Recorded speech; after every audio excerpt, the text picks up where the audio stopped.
All right, good morning. You guys all hear me okay? I'm gonna start just by expressing gratitude on a couple of different fronts. One, to just all of you.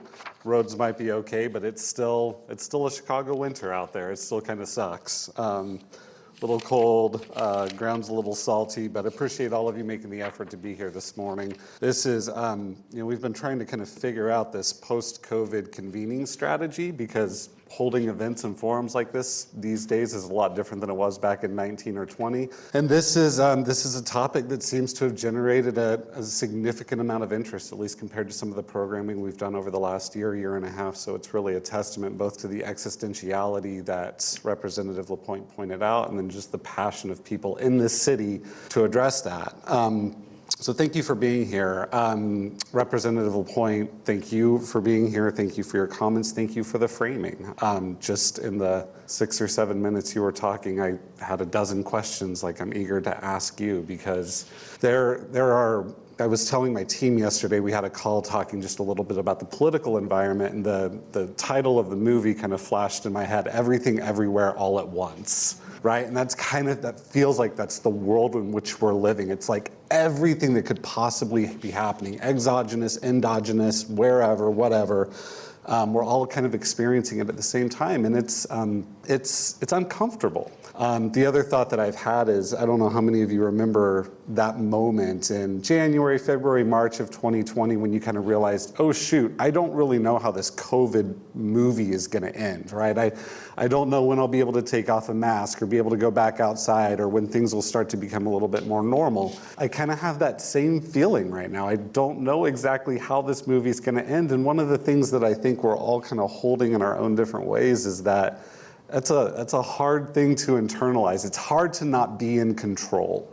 And it's hard to have so many of the things that matter so much to us being determined in places and by people that are very outside of our circles of influence. That being said, there are things we can control. There are things that we can do. And so one of the things we'll acknowledge this morning is that everything going on in DC and with this new administration, those things are going to occur. We should be activists around that. We should have our voices heard, to Representative LaPointe's point. As we start to see these cuts in Medicaid emerge through the spending bill that's now beginning to be introduced in Congress, we need to make our voices heard. Because I will say that Medicaid is synonymous with our country's safety net, and it is under attack. Medicaid might be the single most important health and social program we have in this country, and we did an incredible thing for people all over this country a little over a decade ago in expanding its capacity to touch lives and help give people access to resources. But we have consistently and judiciously undermines that program by not adequately funding it, by not running it the way in which it could be run, so we can maximize the dollar that really can have impact for communities all over the country. We started to think a lot about this, as Megan said, back in 2019, 2020, simpler times in 2019, where what we did was we released a document, a paper. This came a little bit later, but we did the analysis in early 2020, and it was titled The Challenging Future of the Chicago Safety Net. And the idea around it was to say, look, we've got a math problem in the safety net here that we don't seem to be taking very seriously. And the math problem is we have revenues that are continuing to kind of decline. The rate of growth is slowing, maybe even flattening for some facilities. And we have an operating expense structure that, just like every other part of American healthcare, is not tracking with that slowed revenue growth. It is increasing at a rate that is higher than that. And we see that in even more profound ways in the safety net, which we'll talk through in just a few minutes. So we said, great, let's take the retrospective look at what's happening with net patient revenue and what's happening with operating expenditures. Let's forecast it out 5 years and let's just see how bad it looks. And the answer was, it looked really bad, right? It was about a $1.76 billion delta we were looking at between, at least at that time, the south, southwest, and west sides of the city. Untenable, right? And kind of the idea was, well, this is a big deal. If I'm the governor, or I'm in the assembly, I'm an elected representative, I'm the mayor of the city, I'm gonna look at that and say, well, $1.76 billion, that feels like an unfunded liability. Where's that money gonna come from? Shoot, we ought to do something big and structural and do some reforms. COVID occurs, right? terrible thing for the entire community for all the reasons that we came to know and understand. But our safety net in the city got what I'll just very euphemistically call a stay of execution. We saw funds fall into facilities, institutions, communities that we wouldn't have anticipated any other way. ARPA, the Inflation Reduction Act, all of the many programs that kind of went along with that. I mean, it was a moment in 2022 and 2023. I was talking to Safety Net Hospital CEOs and FQHC CEOs about some of the capital things they were wanting to do, or about consultants they were hiring to look at strategy and transformation. And it kind of felt like, oh, maybe we're kind of okay, until you look and you see that all of that funding was finite, and there was going to come a time at which that funding would end, and we would be back in the same economic configuration that our safety net has been in for decades, but particularly for the last decade. And that's the position that we're in right now. The paper that you guys all have, the two-pager, shows a couple of things, and I'm going to kind of work a little bit. I didn't do slides today, but I'm going to work from this just a little bit and kind of point out a couple of things. We'll use this as a bit of a reference. If you look on the first page at the bottom left graph, I'm not going to read you the numbers. You can look at the arrow, and you can get a good sense pretty quickly on what's going on here. This is net income over the last 10 years for a cohort of 9 of the city's kind of 15 predominant safety net hospitals. Didn't include a couple of these in the analysis because they're either county-owned, state-owned, or our statisticians weren't comfortable with some of the financial reporting that we saw in the Form 990s historically. And what this shows more than anything else is that over the last 10 years, there has really not been a year where we've seen some kind of we haven't seen positive net income across the cohort of facilities that we studied. Now, in some cases, this hasn't been as dire. At the last minute, the state might come in and create an advance, or a bridge loan, or a grant, or philanthropy might come in and kind of help save the day. I'm on the board of a safety net hospital here in the city, and we've played this game for about a decade, right? Where the operating structure, the economic configuration of our institution is not such that it can break even or make money of its own volition. It needs some kind of exogenous, external help and support. And we've been able to kind of prop up a lot of these institutions. Some of them we haven't been able to, right? Metro South, Westlake, Mercy, until Insight took it over after it was sold for $1. These were institutions that failed. A couple of them have some de minimis operations going on, but we left major holes in parts of the city because of our inability to address that. But we've kind of kept enough plates spinning to keep some of these facilities open. What the graph on the bottom left and the graph on the bottom right ought to indicate to you is that if the challenge was $1.76 billion a few years ago, we're now looking at a 5-year time horizon of a $2.46 billion gap. True to the graph at the bottom left, the compounded rate of that difference between operating expenditures and revenue, it's not closing. And there are no, so I'll just point you to the back and then I'll invite you to revert your eyes away from this in just a minute. There are no assets to offset that. Now, there are continued things that the state has done and can continue to do to help subsidize some of those losses. But when we're looking down the barrel of a $3.2 billion budget cut, we're looking down the barrel of the potential, to Lindsay's point, of an FMAP cut below 90% that might trigger a really difficult decision for the state. It is not inconceivable that in 2 or 3 years, this state is going to be dealing with multi-billion-dollar budget cuts that we don't know exactly how to address. Now, some of that stuff is a little bit beyond our mandate and purview this morning. We will discuss it when we get to the panel and the like. But what I want to focus on is the core nature of what's happening with the institutions in the safety net and the thing that needs to happen on the other side. So if there is a funding budgetary set of issues and dynamics, those need to be litigated, they need to be adjudicated, we need to pursue everything we can on that front. At the same time, we need a system ready and willing and able to meet whatever that structure is that can function in service of the communities for which it was built. And at the moment, even if we had the best case scenario, which in my mind is the status quo, What these pictures tell you, what these graphs tell you, what the data tells us is that this is unsustainable. So this top graph on the back page shows the current asset comparisons. So cash, AR, savings, we had philanthropy in there, looks a little bit of the same. We took it out just for purposes of space. We've dropped from $425 million to $256 million.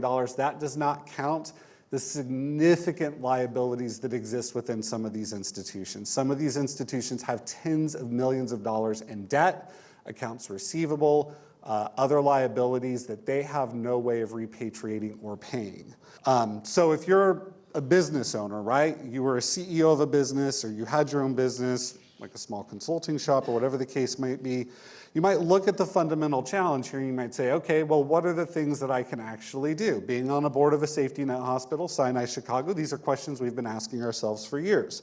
Hospitals would typically ask themselves one of a few questions. One question would be, well, can we do anything to shift the mix of our business? Can we actually get some more commercial clients in here, commercial patients in here that can help subsidize some of the operating losses that we're experiencing? Well, in most safety net facilities, the answer is no. There's not a lot of commercial contracts happening in that context. Commercial contracts tend to be in service of employer-sponsored insurance. Employers tend to look for networks and facilities and doctors that are in places that don't look quite like the south, southwest, or west sides of the city. The notion, the strategy of let's get a bigger commercial book of business, not tenable for the safety net. Well, okay, let's actually see if we can do something that negotiates up the commercial business that we do have and see if we can offset that. That's what hospitals have kind of done in the past, right? They've said, well, I'm seeing more Medicaid patients, or I'm seeing Medicare and Medicaid rates stay stuck. I'm going to go bid up the commercial rates and stick it to the employers.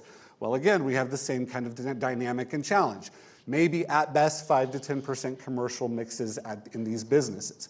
These are not places where we're going to do a lot of commercial business until we actually see significant economic development in these communities. That is possible, by the way. That should be the objective.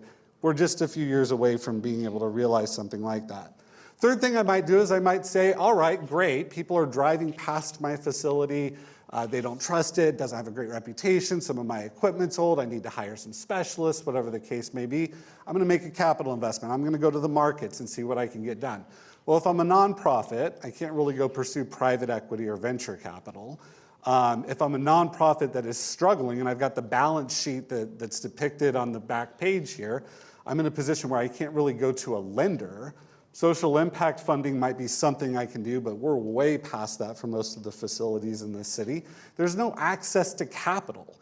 So not only am I in a position where I can't really offset and capture margin through commercial contracts, I can't even invest in the core structure of the business to make a different kind of value proposition in the first place. Okay, I could try cutting cost. My expenditures are out of control, I can cut costs. Well, that's not really a dynamic that exists in healthcare almost anywhere in this country, right? Medical cost inflation marches to the beat of its own drum. You have to have leverage to be able to control and contain costs, or you have to be able to introduce new things like technology to create efficiencies, which, by the way, requires capital, and I can't get access to capital. So the last thing I might look at is different sources of revenue. And we've been good at that. We've found different sources of revenue with philanthropy, with the state, through grants. We had the Healthcare Transformation Collaborative funding. We've been able to make these plates kind of spin. We're out of runway in being able to do that. The title of this little two-pager we distributed to all of you is Beyond a Call of Action. We are so far beyond the call to action kind of thing. And I'll use the same term Lindsay used in her opening remarks.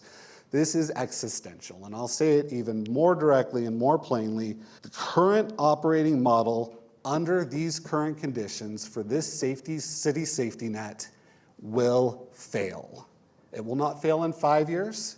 It will not fail in 10 years. It will fail in a matter of months or a year, year and a half. We will begin to see critical safety net hospitals in this city enter the zone of insolvency. And as you all know, when you enter the zone of insolvency, it becomes a self-perpetuating prophecy. The good news is there might be some things we can do. I know that sounded really bleak, right? Okay, now let's get to the solutions part. Let's talk about a few positives. There are a few options, right? Option one is always kind of the do nothing option.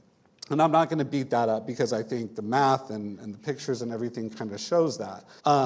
I will just say one thing on the do nothing option, because this is going to have to be a team sport. Anything that we do here is going to require a plurality of different stakeholders, and I'll talk a little bit more about this at the end.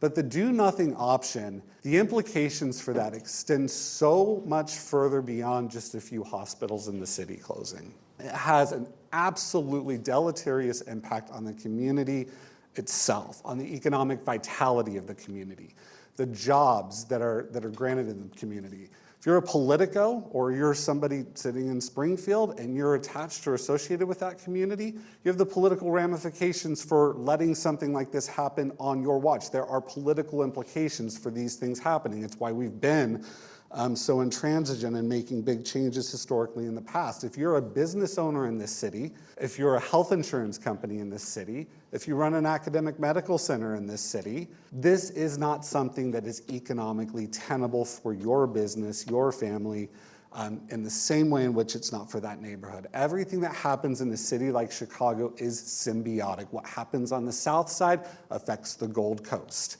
And we need to stop pretending like it doesn't and stop pretending like these problems and challenges sit in a monolith. There will be blood spilled for doing nothing, literally and figuratively. The second option we have here does look a little bit more to the state, right? It looks to the state and says, listen, you facilitate and administer the Medicaid program. We've got county facilities and state facilities in the state. Let's look to the state, the assembly, the governor's office for some leadership to be able to structure some kind of a reformed way in which we provide these services across the city and across the state. I don't believe the state can do that by themselves. The state is a massive power center. The state has the political, regulatory, and fiscal levers through which they can make some of these changes. But the state has struggled to be able to do this of their own volition over the course of time because our safety net is not, again, a monolith. It is federated, it is fragmented, it is run by a bunch of different institutions and organizations that create a bit of a Byzantine. There's a third kind of option, and this is going to sound a little bit like some soaring rhetoric, but I'm familiar of several different things happening in the city right now that kind of owes to this pathway, and that's that we conceive of some kind of a grand bargain here. And what I mean by that is that instead of looking to the state as the single source of power on which we need to rely to make these changes, there's other stakeholders that come into this and begin to give some things up in favor of having a viable, well-functioning safety net in the city. Grand bargain between the state, number one, the stakeholders who run these facilities, so Sinai Chicago, St. Bernard, Erie, Howard Brown, Thresholds, all of the other organizations that represent the safety net stakeholders. The third is what I would call the incumbents. There are major economic power centers in this city that the collapse of the safety net is not economically tenable for. HCSC, Advocate Aurora, Northwestern, Rush, Centene Meridian, University of Chicago Medicine. None of these facilities are built to support the kinds of needs that we have in these communities. They do support when and where they can. In my opinion, several of them could do a hell of a lot better than they do or have historically done. I don't think there's any question about that. These are organizations that don't have that capacity. They do have the fiscal means to bring some support, and they've got resources we don't have, namely being capital in these communities. So that third stakeholder that we need a grand bargain with is the incumbents. And I would say that the fourth stakeholder that needs to be at the table for some kind of a grand bargain is the broader Chicago business community, the philanthropic community. Philanthropy has been really good over the course of time. I think one of the challenges philanthropy has is there is such a demand for funding. And much of that funding kind of is going after one-shot kind of opportunities. Philanthropy is starting to say, okay, listen, is there a systemic approach we can be taking here? Is there a better way in which we can spend the philanthropic dollar and get a better yield out in the long run? I think corporates are looking for much of the same thing. Like, nobody doesn't know this isn't a challenge. Most people probably don't understand that here on February 13th, 2025, it's reached the level of existentiality that it has, but nobody is unaware And nobody doesn't, like most people don't not care. We just haven't provided a compelling enough thing that we can do. Well, what are some of the things we have been trying to do that have gotten a little traction? Well, we've seen the Healthcare Transformation Collaborative funding efforts. But that really has not been done in a way that's been overly sustainable. $150 million a year over the course of several different years. We've given out a lot of different money, and I am not knocking any HTC. If you're participating in an HTC in this room, God bless you for all the work that you've done in putting that together, securing the funds, and trying to move whatever that initiative is forward that needs to be moved forward. But we are not in one-off point solution fix territory anymore. We are in systemic overhaul territory. And anything that is done, money that is expended, whether it's privately sourced capital or government sourced capital, has to be hired to do a job for sustainability. And what that requires is a whole lot of different people in the mix than we have had before, because oftentimes what we will see is the FQ and a couple of other CBOs kind of conceive of this kind of an initiative. And that'll have its KPIs and it'll have its impact, but it's not systemic. Or the hospitals will get together and they'll do something, or the MCOs might have a meeting. We have yet to really see a massive citywide effort where the FQHCs, the MCOs, the hospitals, the community mental health providers, the community benefit organizations, and the other power centers in the state come into a place and say, okay, each of us are going to have to give up a little bit to get something here. That is what I mean by the grand bargain, in addition to some of those other groups that I referenced a few minutes ago. So also on the back page of this two-pager that we distributed a little earlier, we've put down 7 different things, 7 different elements that would require the consensus of those parties in some kind of a grand bargain. And I'm going to tick through these a little quickly so I can land the plane here and get you guys to a break. Consolidating safety net hospitals. And I'm going to actually take 1 and 2 together. Consolidating the hospitals and recapitalizing the hospitals. Now let me say what this is not. This is not code for we should close a bunch of hospitals. Takeaway should be each hospital in our communities should be hired to do the job it can do, that it represents the highest and best value to the community and to the system.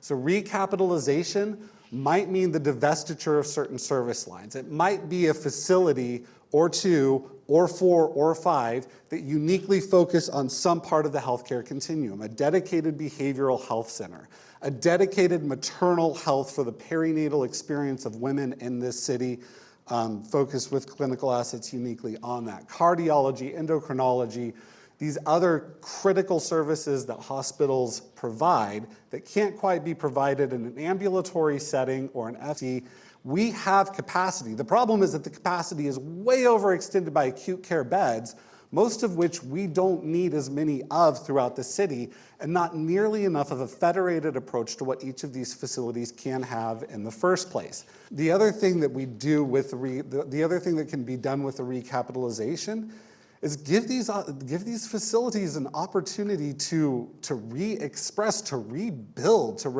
either to do what Advocate is doing with Trinity and look at some kind of a teardown and a rebuild, or massively reinvest in the fascias, the structures, the HVAC systems, the diagnostic and imaging equipment, the kinds of things that patients need to feel good and safe in a community. I'm on the board of Mount Sinai.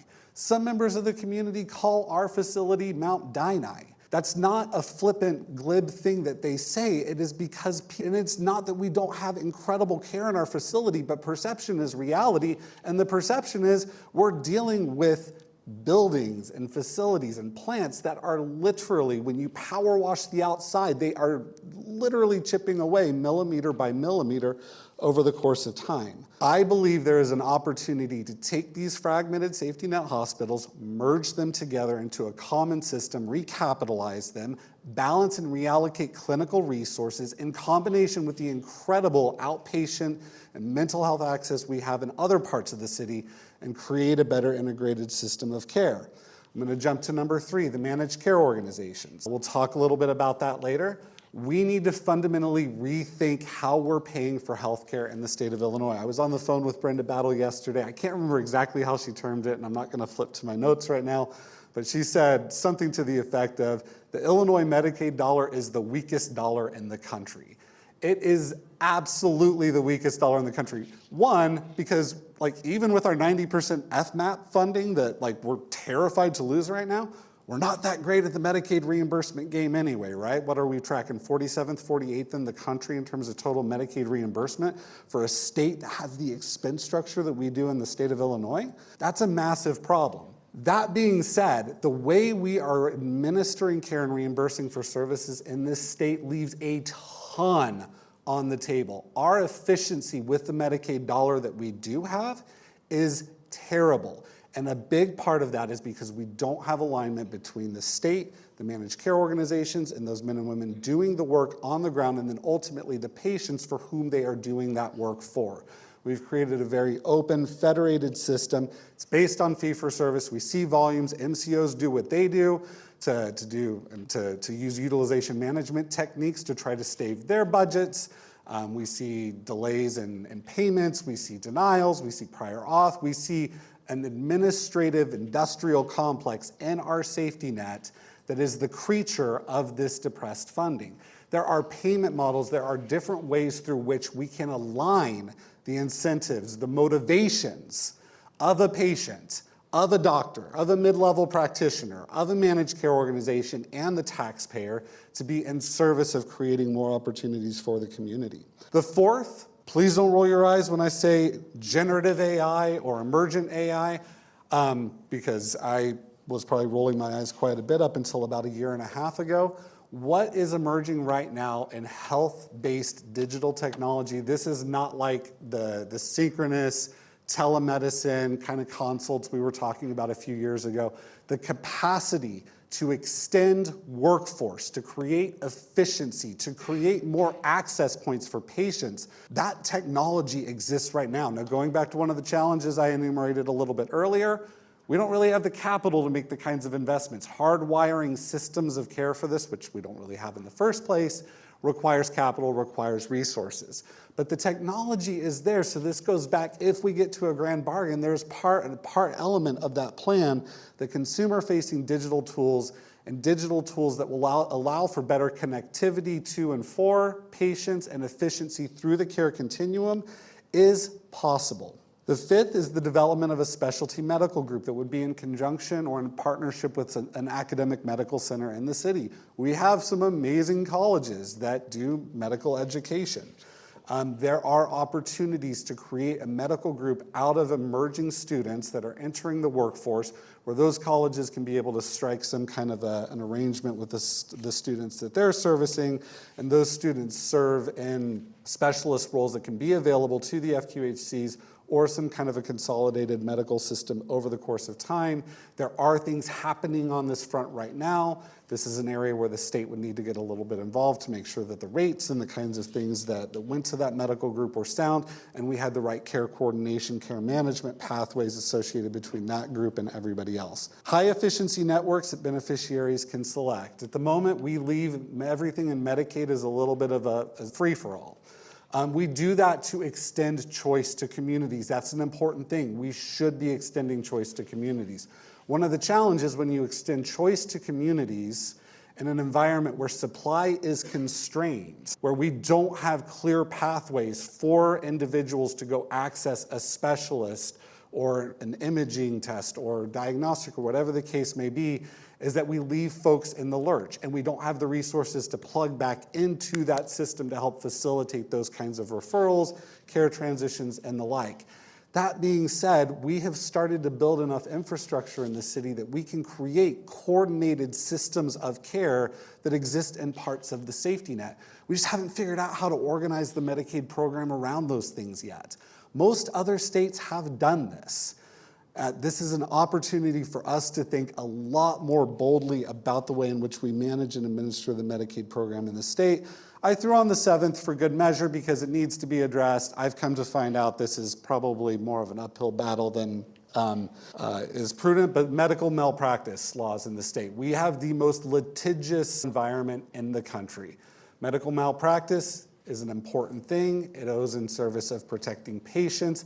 That said, these insurance policies and the litigious environment through which we're operating have done a significant amount of damage to the safety net. It's one of those other areas that we can have an impact on.